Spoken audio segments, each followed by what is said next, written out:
So I am curious yeah. what you said, Dylan, because this is one of those rare instances where you might be able to actually like reveal some of the meat because you're done. You won. You're not going to be facing this team for many months at this point in time. You're moving forward to MSI. So I'm curious what you saw in Rogue that you thought, you said they kind of just had one way to win. What was that you identified, and how did you attack it? So basically, I think over 80 to 90% of the wins against us were with a very strong range support counterpick. With a tank jungle, like such as Jarvan, or enemy team having Hecarim on their team. This was, I think, most of it. And this was like at all costs what I and the team and my analyst staff wanted to kind of deny them in the draft. In addition to that, because we're doing so much of our drafting in our lower bracket run based on just like get the strongest mid jungle possible to use that to kind of pressure the map. Okay. We needed really stable ways to draft our bot lane, right? Because if we're putting draft resources into first picking Ahri, banning junglers, possibly picking champions like LeBlanc if they're left open, then we need answers. And another key thing going into this set is we played the Xayah and the MF counterpick into Aphelios, and the enemy didn't appear to. Right? It appeared like they did not. I'm not sure. Maybe they would have played it if that situation, but we hadn't seen it enough or seen scrims or solo queue enough to think that they actually play these. So we could kind of leverage that to put very little draft resources into ball lane, like give them the first pick of Philios with a bunch of ADC banned because we would always have an answer, and use that to then target the strongest mid jungle combo possible. It's interesting because you came into this week with a pretty different strategy than even the week before. And it looked to me like in terms of the stability of the bottom lane, you guys were going after the MF and Xayah, so you would have control over the wave push in bot lane and be able to control that side of the map as you saw fit. And then you come in and you move Broken Blade, you win against Misfits playing a lot of carry tops. All of a sudden now you've swapped over to having this Ornn preference and the stability. And Jankos is basically doing a Malrang impression this week where he's playing, first strike Jarvan, pulling off the level 2 ganks. And you guys just look like an entirely different team from the last week, which I thought was a really interesting shift in the way you were playing the game and the way you wanted to attack the two teams this weekend. Yeah, I think that a lot of it had to do with just the Twisted Fate being open, whereas in the other series, TF was, I think, banned in all of the games. And I think as soon as TF opened in the drafts, the whole kind of like structure changed a lot. Like we knew Fnatic, they kind of liked the TF. They picked it a lot of times. So we made sure to have anti-TF strategies, like a full anti-TF comp prepared for our set against them. So if we're going to like the earlier sets where we're either banning TF or Misfits does not play TF, we're not going to prepare an anti-TF comp, right? But we ended up running the anti-TF comp, I think, in like 2 well, if Misfits plays TF, you're fucking smiling, man, because that means he's never played it once in his career, right? That's sure. That's the thing, but right? even if they do, it's like this is exactly the wrong way for them to win. So you'd be really happy with that result, right? But yeah, I think it's really interesting too because first off, I mean, we have to talk about Caps, I think, because his performance was much different in front of a crowd this last weekend, and I'd love to hear about his kind of development over the season and whether the crowd you feel was a big part of his performance individually. But moving over to the Ahri, you obviously had his famous Silas in case the TF was selected. I thought it was, and then you're even happy like blind picking the Ahri, allowing the TF to be picked, and then game planning around the TF selection, even though that was probably the closest game, the third of the series, and arguably that could have been problematic for you given the early deficit that you had. But overall, we should talk about Caps because that's what a lot of people's focus is going to be, because Broken Blade had already had a fantastic playoffs. Jankos was performing extremely well. If you said outside of just the finals, then I think Jankos is probably the MVP of the entire playoffs. And then Flacket and Targamas obviously stepping up big during the playoffs as well. But the missing ingredient was like, can Caps get back to his old forms? So can you talk about Caps maybe in a little bit of a slump this season, perhaps? Or what was it about this final weekend that really kind of flipped the switch for him again?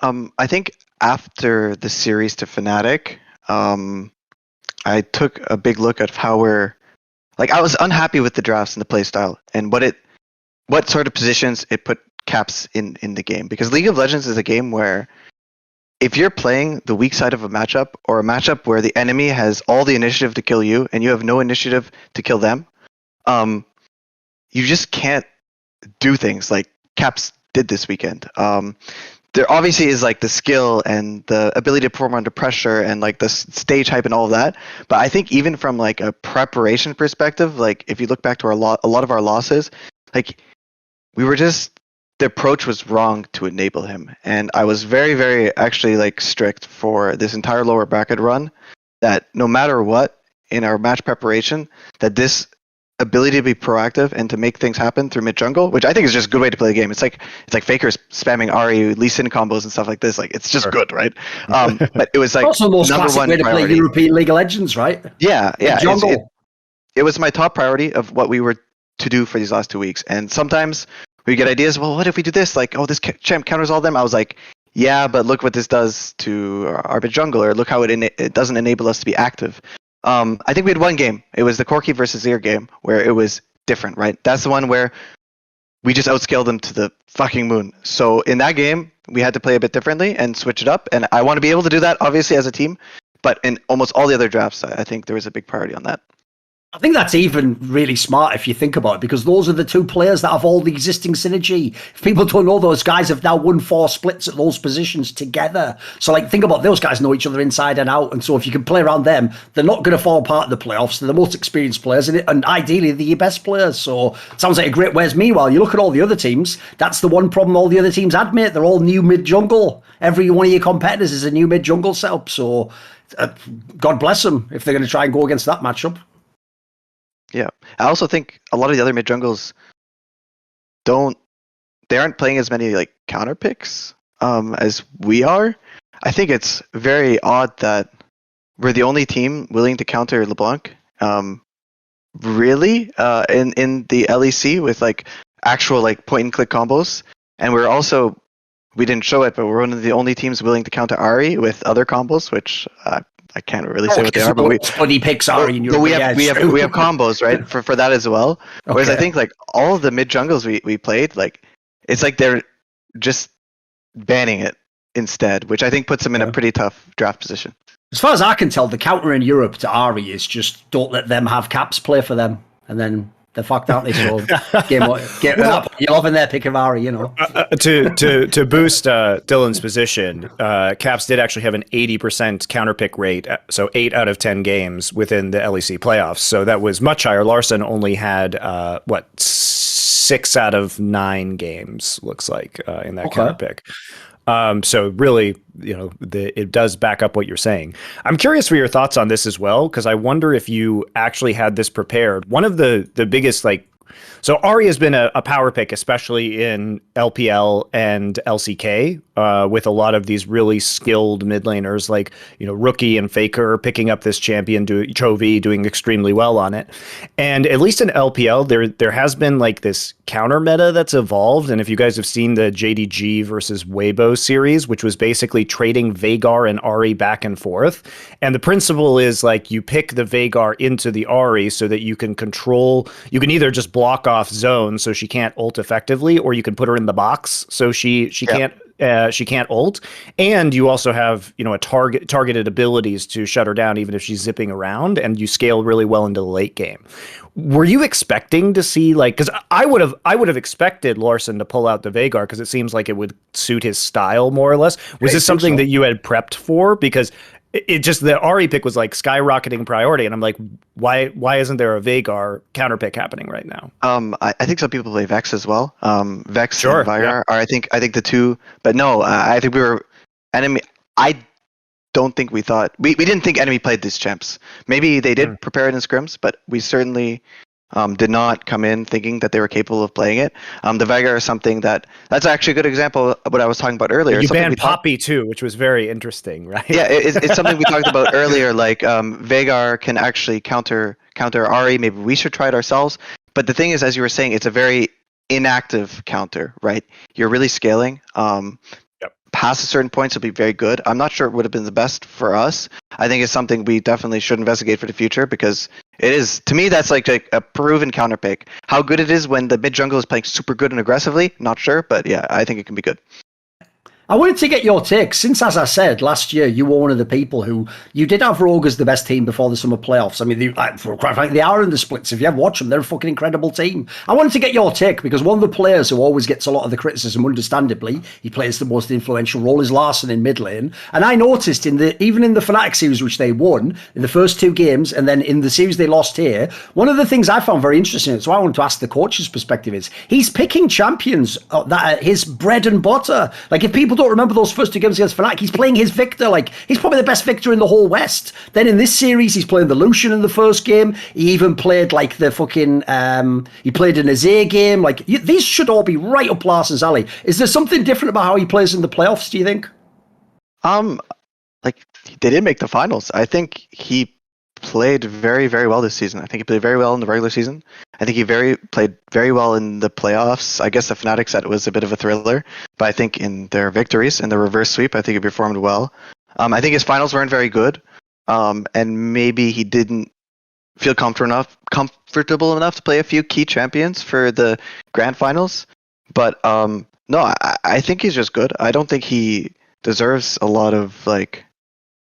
I don't feel like he underperformed in this playoff, at least. In my perspective, no. I also sort of meant it from the perspective of, like, don't you find it curious that essentially you can give him his strong champions, but it actually sometimes made him look less effective? Like, in line, you were saying earlier from scouting Rogue, it seems like, I get the feel, like, here's the problem, right? When I look at the Fnatic team, because on paper that is a super team, I feel like just give them really strong champions that their players like, they'll figure it out. I don't get that sense from Rogue, dude. I feel like in Rogue, the specific comp's more important than having, like, Larson on his comfort champ and Otto on his. It almost feels like the specific, like, I get the sense if they don't know what the comp does, they just get lost completely. What's your sense?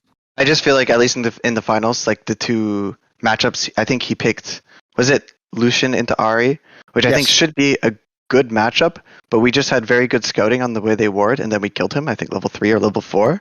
And maybe there's a world in which we don't do this, and he actually like stomps lanes pretty hard and is good in the game. Yeah, it was the Jarvan came from the bot side of the lane. Yeah. You guys did you guys did a delayed, like, it was a 5 camp Jarvan clear, which is unusual timing for a Jarvan gank because they usually gank earlier, right? And then you gank for the bottom side. I'm trying to remember this off the top of my head. I don't remember because I heard Jankos talking about it before the game. This wasn't something from coaching staff. This was the Jankos thing, and he knew it would work and he just did it and he got the kill. So I guess it was good. Also, by the way, one of those moments where you just know, like, I'm probably supposed to win this final, when people are just coming up with plans on the fly and they're just working exactly as the veteran player says. It's a pretty good sign. Pretty good sign. Yeah, it's really good. Sure. I mean, also, I think one of the things, to Dylan's point earlier, when they were focusing on the mid-jungle synergy, one of the things that Larson didn't have was very complementary jungle mid matchups. Like, yeah, sure, you've got the Lucian, which can push in early, which is what we saw, but he dies to the gank. But also, the jungle pool was extremely pinched in that first game because G2, you guys banned 3 junglers. I also thought the Poppy ban was very interesting after, like, the Ahri and Jarvan came through for you guys. I was like, oh, okay. I didn't, obviously it's not a common pick, but it could have been potentially powerful in that situation. So maybe we knew he played it because we scrimmed him or something like that. Because it came out of the blue, but I was like, okay, this is actually like, this is a good, like, if you're pinching the pool and this champion could be good in this specific situation, it was definitely an interesting ban. But so he gets forced onto the Xin Zhao, and the setup for the Xin Zhao is not great with the Lucian lane. It's not great with the Rumble lane and top. And similarly, like, they figured out, okay, don't first pick Aphelios on blue side. Let's prioritize jungle in the next game. And they first pick Volibear. But then you have, like, Volibear Azir, which is not great pre-6 for ganking. And like, Azir's a champ that you kind of don't play as much with your jungle, right? It's more of like a solo pick. It's like you just push mid and try and neutralize, and you'll push Corki in, and maybe you can even dive early levels if you really, really get good trades.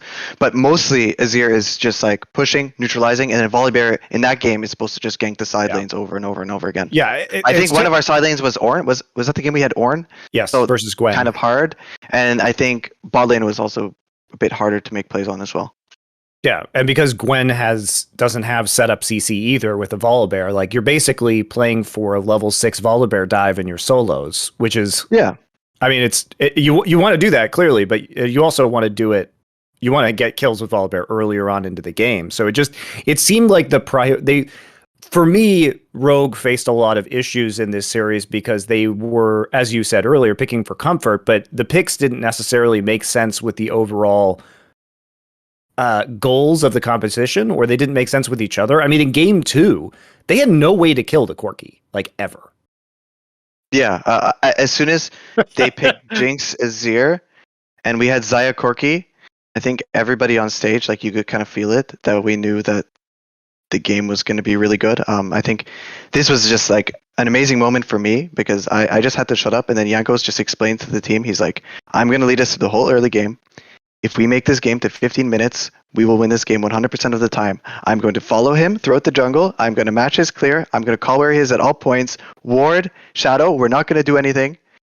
And then we're just going to win at Dragon.